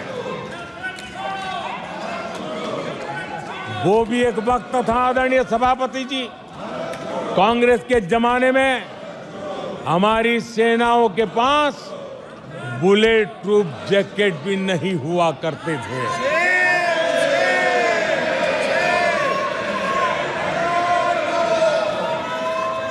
सत्ता में रहते हुए देश की सेना को तो बर्बाद किया ही किया, उसको कमजोर किया ही किया, लेकिन ये कारनामे विपक्ष में जाने के बाद भी चलते रहे। विपक्ष में जाने के बाद भी सेना को कमजोर करने के लगातार प्रयास होते रहे। जब ये कांग्रेस सरकार में थे तो फाइटर जेट नहीं लिए, और जब हमने कोशिश की तो कांग्रेस हर तरह की साजिश पर उतर आई। फाइटर जेट एयरफोर्स तक न पहुंच पाए, इसके लिए साजिशें की गई। और आदरणीय सभापति जी, ये बालक बुद्धि देखिए कि राफेल के छोटे छोटे खिलौने बना करके उड़ाने में मजा लेते थे, देश की सेना का मजाक उड़ाते थे। अध्यक्ष जी, कांग्रेस ऐसे हर कदम का, हर रिफॉर्म का विरोध करती है जो भारत की सेना को मजबूती दे, भारत की सेना को मजबूत बनाए। माननीय सदस्यों, सभा की कार्रवाई माननीय प्रधानमंत्री जी के भाषण तक के लिए बढ़ाई जाती है और सभा की सारी कार्रवाई पूरे होने तक बढ़ाई जाती है। आदरणीय सभापति जी, समय देने के लिए और समय का विस्तार करने के लिए मैं आपका हृदय से आभार व्यक्त करता हूं। आदरणीय सभापति जी, अब कांग्रेस के लोगों को ये पता चल गया है कि हमारे नौजवानों की ऊर्जा, हमारे सैनिकों का आत्मबल ही हमारे सशस्त्र बलों की सबसे बड़ी शक्ति है। और अब इस पर हमला करके और एक नया तरीका सेना में भर्ती को लेकर सरासर झूठ फैलाया जा रहा है, ताकि लोग, मेरे देश के नौजवान मेरे देश की रक्षा करने के लिए सेना में न जाए, उनको रोकने के लिए षड्यंत्र हो रहा है। आदरणीय सभापति जी, मैं इस सदन के माध्यम से जानना चाहता हूं, आखिर किसके लिए कांग्रेस हमारी सेनाओं को कमजोर करना चाहती है? किसके फायदे के लिए कांग्रेस वाले सेना के संबंध में इतना झूठ फैला रहे हैं? आदरणीय सभापति जी, वन रैंक वन पेंशन को लेकर के देश के शहीद जवानों को उनकी आंखों में धूल झोंकने का प्रयास किया गया। आदरणीय सभापति जी, हमारे देश में श्रीमती इंदिरा गांधी जी ने वन रैंक वन पेंशन की व्यवस्था को खत्म किया था। दशकों तक कांग्रेस ने वन रैंक वन पेंशन को लागू नहीं होने दिया और चुनाव जब आए तो 500 करोड़ रुपया दिखाकर निवृत्त सेना नायकों को मूर्ख बनाने की कोशिशें भी की गई, लेकिन उनका इरादा था हो सके उतना वन रैंक वन पेंशन को टालते रहना। एनडीए सरकार ने वन रैंक वन पेंशन लागू की और आदरणीय सभापति जी, भारत के पास संसाधन कितने ही सीमित क्यों न हो, लेकिन उसके बावजूद भी, कोरोना की कठिन लड़ाई के बावजूद भी 1,20,000 करोड़ रुपए हमारे पूर्व सैनिकों को वन रैंक वन पेंशन के रूप में दिए गए। प्लीज, नो, ये तरीका ठीक नहीं है। नो, ये गलत तरीका। प्लीज, माननीय सदस्य, ये तरीका ठीक नहीं है। आप संसदीय परंपराओं का पालन करें। आदरणीय सभापति जी, आदरणीय राष्ट्रपति महोदय ने अपने उद्घोषण में पेपर लीक पर भी चिंता जताई है। मैं भी देश के हर विद्यार्थी को, देश के हर नौजवानों को कहूंगा कि सरकार ऐसी घटनाओं को रोकने के लिए अत्यंत गंभीर है और युद्ध स्तर पर हम अपनी जिम्मेवारियों को पूरा करने के लिए एक के बाद एक कदम उठा रहे हैं। युवाओं के भविष्य के साथ खिलवाड़ करने वालों को कतई छोड़ा नहीं जाएगा। नीट के मामले में पूरे देश में लगातार गिरफ्तारियां की जा रही है। केंद्र सरकार पहले ही एक कड़ा कानून बना चुकी है। परीक्षा कराने वाले पूरे सिस्टम को पुख्ता करने के लिए जरूरी कदम उठाए जा रहे हैं।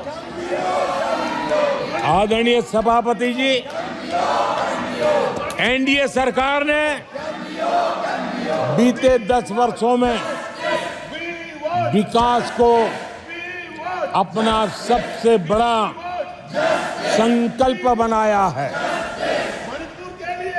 आज हमारे सामने भारत को दुनिया की तीसरी सबसे बड़ी इकोनॉमी बनाने का संकल्प है। आज हमारे सामने आजादी के इतने सालों के बाद पीने का शुद्ध पानी पहुंचाने के लिए, हर जल पहुंचाने का हमारा संकल्प है। आदरणीय सभापति जी, हर गरीब को आवाज देना, ये हमारा संकल्प है। आदरणीय सभापति जी, भारत की विश्व में जैसे जैसे ताकत उभर रही है, हमारी सेनाओं को भी आत्मनिर्भर बनाने का हमारा दृढ़ संकल्प है। आदरणीय सभापति जी, ये युग हरित युग है, ये युग ग्रीन एरा है। और इसलिए दुनिया जो ग्लोबल वार्मिंग से लड़ाई लड़ रही है, उसको एक बहुत बड़ी ताकत देने का काम भारत ने बीड़ा उठाया है। हमने रिन्यूएबल एनर्जी का भारत पावर हाउस बने, उस दिशा में एक के बाद एक कदम उठाए हैं और उसको अचीव करने का हमारा संकल्प है। आदरणीय सभापति जी, भविष्य ग्रीन हाइड्रोजन से जुड़ा है, ई व्हीकल से जुड़ा हुआ है। भारत को ग्रीन हाइड्रोजन का हब बनाने के लिए भी हम पूरी तरह संकल्पबद्ध है। आदरणीय सभापति जी, 21वीं सदी आज भारत 21वीं सदी को भारत की सदी बनाने के लिए जिन संकल्पों को लेकर के हम चले हैं, उसमें इंफ्रास्ट्रक्चर की भी बहुत बड़ी भूमिका है। हमें आधुनिक इंफ्रास्ट्रक्चर बनाना है, हमें विश्व के सारे बेंचमार्क की बराबरी पे जाना है। आदरणीय सभापति जी, जितना निवेश भारत में इंफ्रास्ट्रक्चर के लिए हुआ है, वो इतना पहले कभी नहीं हुआ है और जिसका लाभ आज देशवासी देख रहे हैं। देश में बहुत बड़े पैमाने पर रोजगार और स्वरोजगार के अवसर बन रहे हैं। उसको विस्तार हो, उसको एक नए रूप रंग मिले, आधुनिक भारत की आवश्यकताओं के अनुसार स्किल डेवलपमेंट हो और उसके आधार पर इंडस्ट्री 4.0 में भी भारत लीडर के रूप में उभरे और हमारे नौजवानों का भविष्य भी संवरे, उस दिशा में हम काम कर रहे हैं। आदरणीय सभापति जी, एक स्टडी है कि पिछले 18 साल में, ये स्टडी बड़ा महत्वपूर्ण है, यह अध्ययन कहता है कि पिछले 18 साल में प्राइवेट सेक्टर में जॉब क्रिएशन में आज सबसे बड़ा रिकॉर्ड बना है। 18 साल में सबसे बड़ा रिकॉर्ड बना है। आदरणीय सभापति जी, आज भारत डिजिटल पेमेंट सिस्टम पूरी दुनिया में एक उदाहरण बना है। विश्व के लोग, मैं G20 समूह में जब भी गया, भारत की डिजिटल इंडिया मूवमेंट को लेकर के, डिजिटल पेमेंट को लेकर के विश्व के समृद्ध देशों को भी अचरज होता है और बड़ी जिज्ञासा के साथ हमें सवाल पूछते हैं। ये भारत की सफलता की बहुत बड़ी कहानी है। माननीय सदस्य प्लीज, ये तरीका ठीक नहीं है। नो। आदरणीय सभापति जी, जैसे जैसे भारत आगे बढ़ रहा है, स्वाभाविक है प्रतिस्पर्धा भी बढ़ रही है और चुनौतियां भी बढ़ रही है। जिन्हें भारत की प्रगति से दिक्कत है, जो भारत की प्रगति को चुनौती के रूप में देखते हैं, वो गलत हथकंडे भी अपना रहे हैं। ये ताकतें भारत की डेमोक्रेसी, डेमोग्राफी और डायवर्सिटी पर हमला कर रही है और ये चिंता सिर्फ मेरी नहीं है, ये चिंता सिर्फ सरकार की नहीं है, ये चिंता सिर्फ ट्रेजरी बैंक की नहीं है। आदरणीय सभापति जी, देश की जनता और माननीय सुप्रीम कोर्ट तक सबको इन बातों से चिंतित है। सुप्रीम कोर्ट ने जो कहा है वो कोर्ट मैं आज सदन के सामने रखना चाहता हूं। सुप्रीम कोर्ट का एक कोर्ट देश के करोड़ों करोड़ लोगों के लिए भी कैसे कैसे संकट आने की संभावनाएं दिख रही है, इसकी तरफ इशारा करता है। आदरणीय सभापति जी, सुप्रीम कोर्ट ने अपने एक जजमेंट में बड़ी गंभीरता पूर्वक कहा है और मैं कोट पढ़ता हूं, ऐसा लगता है इस महान देश की प्रगति पर, ऐसा लगता है कि इस महान देश की प्रगति पर संदेह प्रकट करने, उसे कम करने और हर संभव मोर्चे पर उसे कमजोर करने का एक ठोस प्रयास किया जा रहा है। ये सुप्रीम कोर्ट की बात पढ़ रहा हूं। सुप्रीम कोर्ट आगे कह रही है, इस तरह के किसी भी प्रयत्न या प्रयास को आरंभ में ही रोक दिया जाना चाहिए। देश की सुप्रीम कोर्ट का एक कोर्ट है। आदरणीय सभापति जी, सुप्रीम कोर्ट ने जो भावना व्यक्त की है, इस पर हम यहां वाले या वहां वाले, सदन में है उन्होंने, सदन के बाहर है उन्होंने, सबको गंभीरता से विचार करने की आवश्यकता है।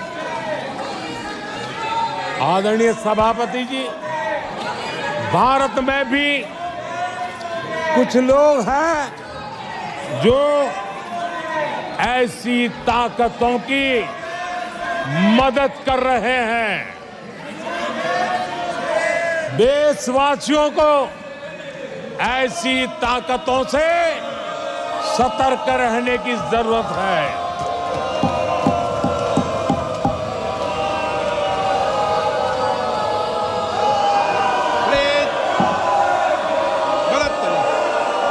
आदरणीय सभापति जी, 2014 में सरकार में आने के बाद देश के सामने एक बहुत बड़ी चुनौती कांग्रेस के साथ ही कांग्रेस का इकोसिस्टम भी रहा है। ये इकोसिस्टम से मिली खाद पानी, इसके दम पर ये कांग्रेस की मदद से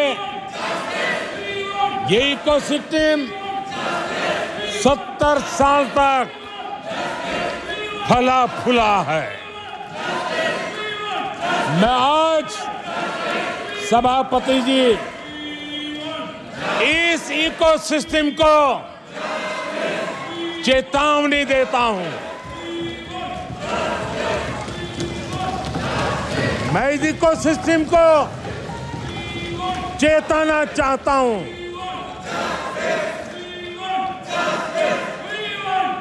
इकोसिस्टम की जो हरकतें हैं, जिस तरह इकोसिस्टम ने ठान लिया है कि देश की विकास यात्रा को रोक देंगे, देश की प्रगति को डिरेल कर देंगे, मैं आज इकोसिस्टम को बता देना चाहता हूं, उसकी हर साजिश का जवाब अब उसी की भाषा में मिलेगा।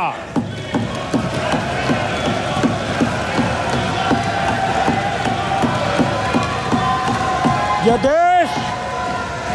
देश विरोधी साजिशों को कभी भी स्वीकार नहीं करेगा।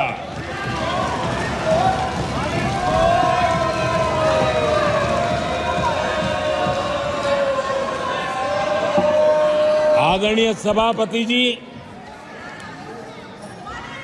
ये ऐसा कालखंड है जब दुनिया भारत की प्रगति को बहुत गंभीरता से ले रही है, हर बारीकी को नोटिस कर रही है। आदरणीय सभापति जी, अब चुनाव हो चुके हैं। 140 करोड़ देशवासियों ने 5 साल के लिए अपना निर्णय जनादेश दे दिया है। आवश्यक है कि विकसित भारत के निर्माण के लिए इस संकल्प को सिद्धि में बदलने के लिए इस सदन के सभी माननीय सदस्यों का योगदान होना चाहिए।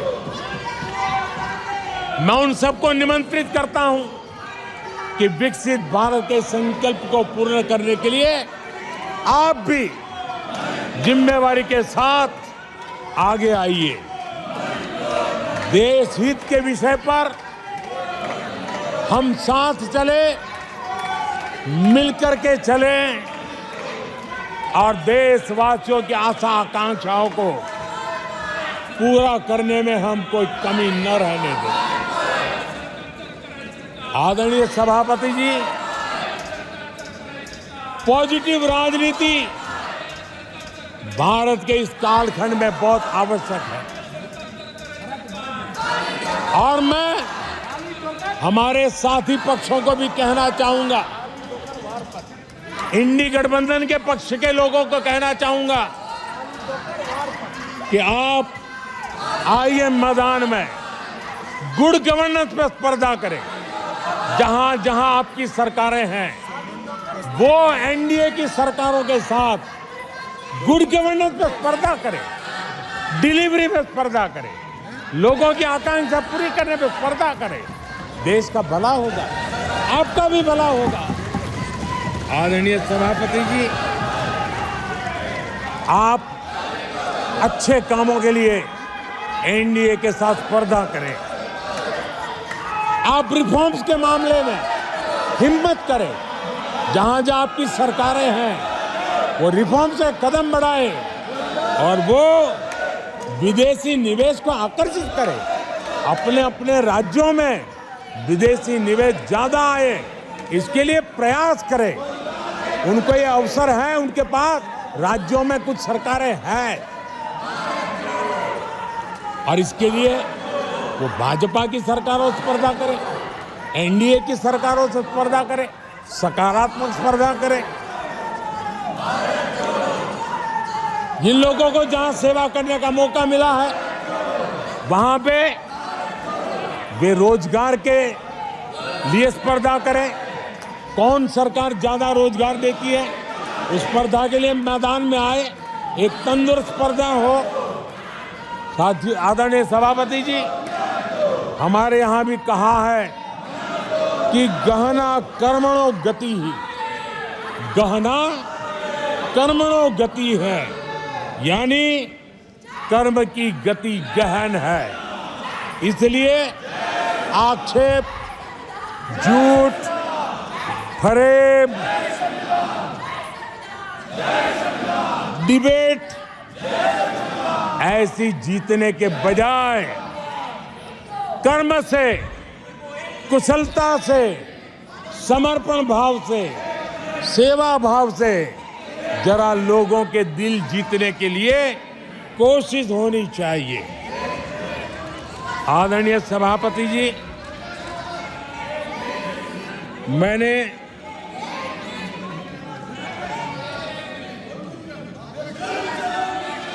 आदरणीय सभापति जी, इस समय चर्चा के बीच अभी मुझे एक दुखद खबर भी दी गई है। यूपी के हाथरस में जो भगदड़ हुई उसमें अनेकों लोगों की दुखद मृत्यु होने की जानकारी आ रही है। जिन लोगों की इस हादसे में जान गई हैं, मैं उनके प्रति अपनी संवेदना व्यक्त करता हूं। मैं सभी घायलों के जल्द से जल्द ठीक होने की कामना करता हूं। राज्य सरकार की देखरेख में प्रशासन राहत और बचाव कार्य में जुटा हुआ है। केंद्र सरकार के वरिष्ठ उत्तर प्रदेश सरकार के लगातार संपर्क में है। मैं इस सदन के माध्यम से सभी को यह भरोसा देता हूं कि पीड़ितों की हर तरह से मदद की जाएगी। आदरणीय सभापति जी, आज एक लंबी चर्चा और आपने देखा है, मैं पहली बार लोकसभा में प्रधानमंत्री के रूप में यहाँ सेवा के लिए आप लोगों ने अवसर दिया, तब भी मुझे ऐसा ही मुकाबला करना पड़ा था। 2019 में भी मुझे ऐसा ही मुकाबला करना पड़ा। मुझे राज्यसभा में भी ऐसा ही मुकाबला करना पड़ा और इसलिए अब तो ये भी बड़ा मजबूत हो गया है। मेरा हौसला भी मजबूत है, मेरी आवाज भी मजबूत है और मेरे संकल्प भी मजबूत है। आदरणीय सभापति जी, ये कितनी ही संख्या का दावा क्यों न करते हो, 2014 में जब हम आए राज्यसभा में हमारी ताकत बहुत कम थी और चेयर का भी जरा झुकाव दूसरी तरफ था, लेकिन सीना तान करके देश की सेवा करने के संकल्प हम डिगे नहीं। मैं देशवासियों को कहना चाहता हूं, आपने जो फैसला सुनाया है, आपने हमें सेवा करने का जो आदेश दिया है, ऐसी किसी रुकावटों से न मोदी डरने वाला है, न ये सरकार डरने वाली है। जिन संकल्पों को लेकर के हम चले हैं, उन संकल्पों को पूरा करके रहेंगे। आदरणीय सभापति जी, जो नए सांसद चुन के आए हैं, उनको मैं विशेष रूप से शुभकामनाएं देता हूं। आदरणीय सभापति जी,